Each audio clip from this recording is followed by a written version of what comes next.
Okay, so jumping right in, and we're back on my website here that's live clearly, and we're going to jump into the actual Wix editor in a second to kind of touch on some things here that you might want to understand. Now, first and foremost, this might vary depending on your website, but we're going to go over how to rank your website SEO wise. Now, I'm going to give you a complete overview.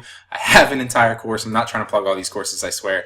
I have an entire course on ranking, search engine optimization wise that will literally walk you through the entire process of how you can essentially do that and ensure that for your website. But I'm going to give you a couple really, really great tips and overview strategies that are going to make a world of difference if you're not doing these. But first and foremost, I do want to touch on the fact that like I said, all these courses that I'm recommending, you don't have to go ahead and get them if you're interested in them. They're obviously linked on my website, but last time I'll plug it, all course, I promise you, they'll be linked at the end in the bonus lectures, so you don't have to worry about, remembering all these things. They'll literally be linked in that last bonus lecture after the course, wrap up and everything. But moving on right here, now this is going to be a little bit different, and I'm going to touch on the Wix editor here in a second, and just editors in general and ranking, different parts of your website SEO-wise in Google search results and Yahoo and Bing and all sorts of search engines. But first and foremost, this is going to slightly depend on what kind of website you're trying to rank for. So if you're on an Amazon listing really fast, just to give you an example, obviously that's going to vary. So like say you're selling, for example, and this goes across the board, but it's just going to differ depending on your listing. See, this person right here probably doesn't rank very well, not only in search results on Google or Bing or Yahoo, but also on search results in Amazon, because they don't have they don't really have a description here, and they definitely don't have that much of a description down here. So what I'm trying to say is, one of the first things that you can do for your website or your listing on Amazon is to stuff it full of keywords. Now, this is somewhat of an outdated strategy, but it still has weight, still carries weight, and it's something that you can focus on. It's definitely something you're going to want to do, because why would you not do that to bump your ranking slightly if you could? So I'm going to go through another thing too, just really, really briefly. I was going to touch on this in the Wix editor, but it's called metadata. So if you don't know anything about metadata, it's what you actually name the things on your site. So when you upload these pictures to your product listing on Amazon, you want to name them, Bohemian Leaves Charming Necklace 1, Bohemian Leaves Charming Necklace 2, Bohemian Leaves Charming Necklace 3. That will help you rank. It will give you three, it will send information to Amazon and Google and all the search engines that this is what this page is about. It's got a lot of hits for Bohemian Leaves Charming Necklace, and so when someone searches something like that or something relevant, this is more likely to pop up.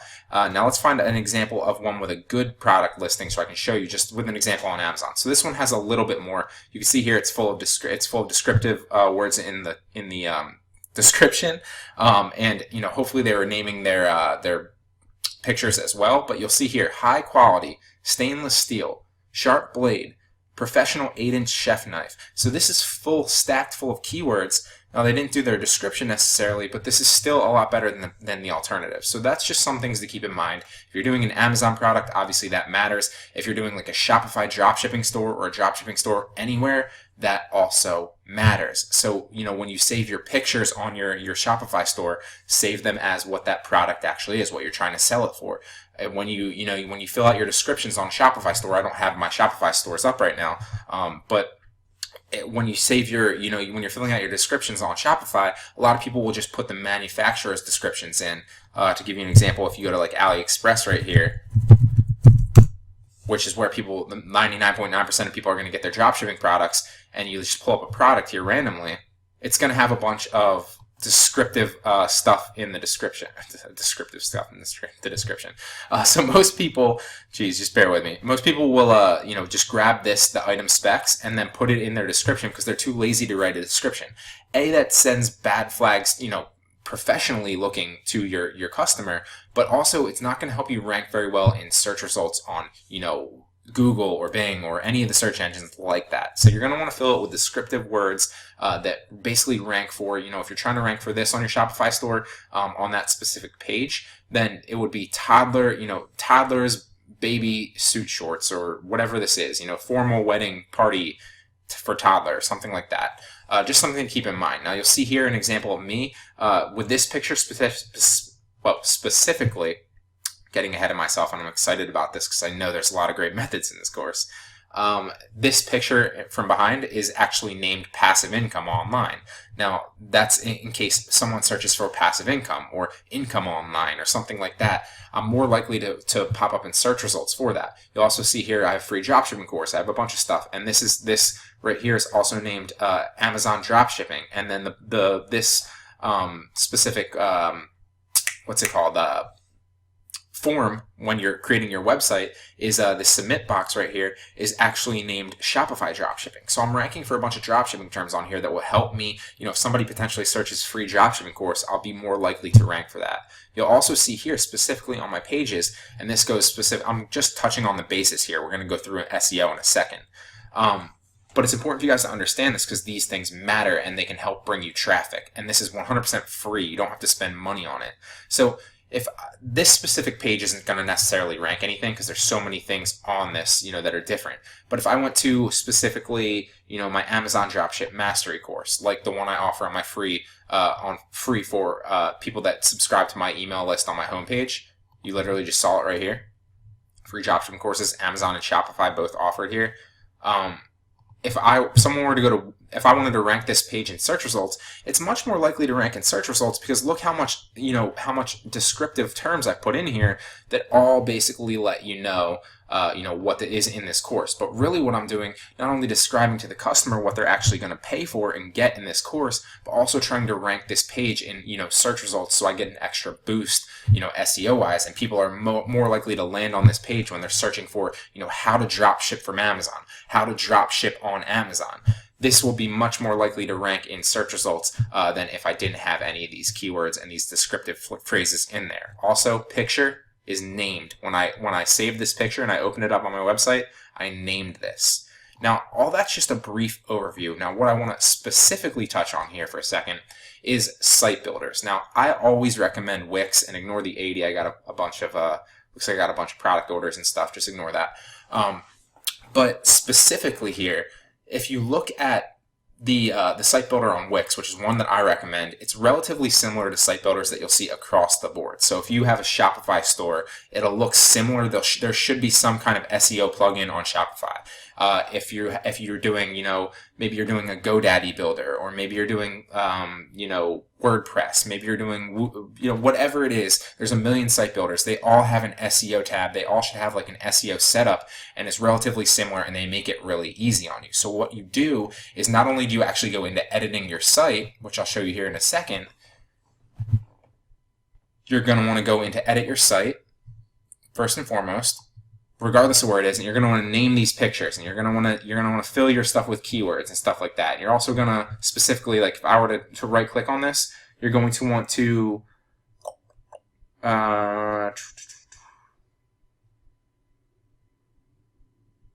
change image. In the settings tab, you would want to potentially name it something different, like Amazon dropshipping or something like that. You're just going to want to make sure you name all your pictures, both when you're saving them and uploading them, as well as SEO ranking wise on the website. So name it when you upload it and name it in the metadata when you actually put it on your website.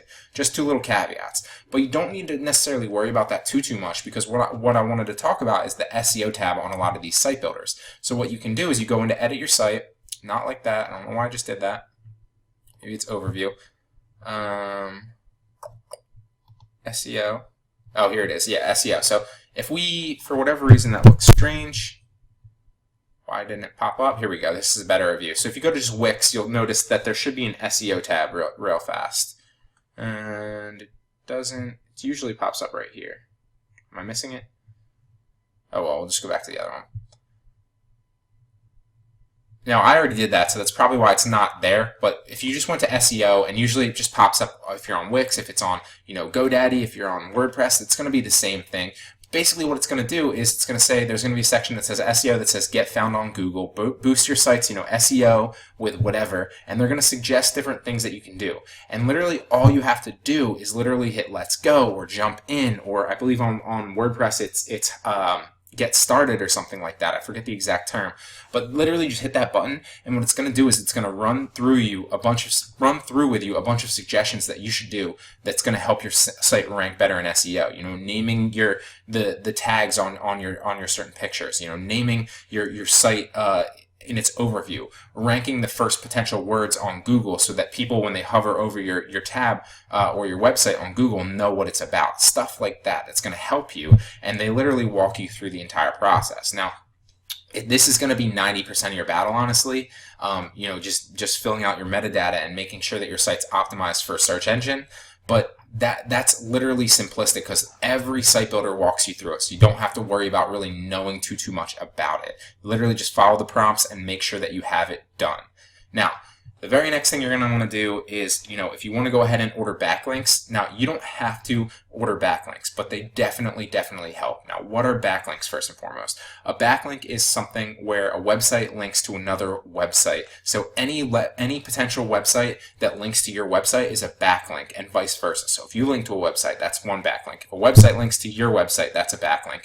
The more backlinks typically, now this is also just full disclosure, slightly an outdated method, but trust me, it still definitely gives you a boost. So you're going to want every potential boost that you can get. Like I said, a lot of these strategies will help you, and they definitely won't hurt you. So you can order backlinks on a site like Fiverr for really cheap. You could also order, backlinks on what's the other one? SEO clerks or whatever it is. There's a bunch of sites where you can order backlinks for relatively cheap. Fiverr's probably one of my best, just in general. So if you wanted to come to Fiverr and just type in backlinks, you could potentially order a bunch of backlinks for your website. And what that would do is that would send signals to Google, it would send signals to Yahoo, it would send signals to Bing that this site is relevant to, X term that has sites backlinked to it, because it's got a bunch of sites that are linking to it, so it must be important. Just to kind of give you an overview of that. But you can come here to, Fiverr or any of these sites and just type in backlinks, and then literally these are a bit expensive. I don't suggest them, but there's a bunch of cheap ones here if you just kind of search. So let's see. I will do 5,550 or 5,500 contextual tiered backlinks for SEO ranking for $10. So there's some great deals here. You're not spending too much. Like I said, you don't need to do this, especially if you go through and rank your site SEO wise and follow all the prompts on the editor like I just talked about. But this can definitely help you, and for relatively cheap. It's not like you're going to continually be paying out $10 to $15 to $20 a day on ads like, on Google AdWords or Facebook ads or Bing ads. This is a one-time payment. It's going to pay genuine dividends for you all throughout your future of your website. So I wanted to touch on that today. SEO, ranking in search engines, it's crucial here. Now, it's definitely an outdated method, specifically because a lot of people are paying for ads, but it's definitely something that a lot of people are overlooking here in 2018, and you don't have to be one of them. And it will definitely pay you dividends going forward.